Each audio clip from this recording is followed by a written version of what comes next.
Apa bedanya manusia yang the have dengan the rich? Kaum the have adalah kaum berpunya yang cara mendapatkan uangnya bukan dengan bekerja. Seperti anggota parlemen yang mendapatkan uang dari belahan anggaran. Pejabat yang korupsi nyuilin dana proyek. Anak orang kaya karena harta turunan. Intinya adalah harta yang diperoleh bukan karena jerih payah mendapatkannya sendiri. Mereka mendapatkan harta tersebut karena jabatan, karena harta keturunan dari orang tua atau dari kakek, memanfaatkan posisi parlemen atau injek kaki ala preman, atau memanfaatkan jabatan. Itu adalah kaum the have. Kaum the rich adalah mereka yang dengan keringat sendiri tanpa fasilitas, apalagi anggaran daerah, apalagi anggaran pemerintah, mereka dapat hasil usaha dari transaksi bisnis, dari komisi penjualan, dari berinvestasi di tanah, main properti, main saham, dengan modal dikumpulin pelan-pelan dari keringat sendiri, ataupun usaha menghasilkan produk sesuatu,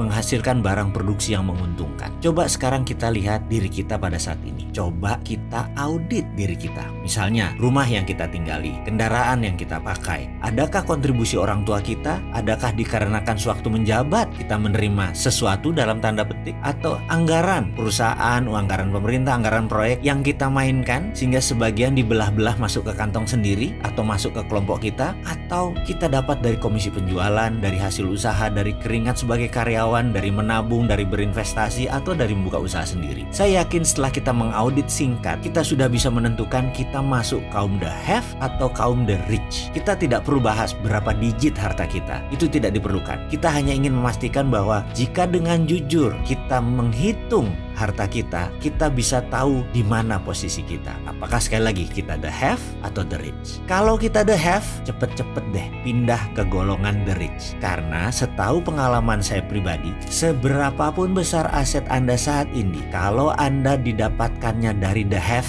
pasti tidak akan sustain, pasti tidak akan everlast, pasti tidak awet, bisa hilang. Yuk jadi kaum the rich yang beramal soleh, rendah hati, dan pembelajar.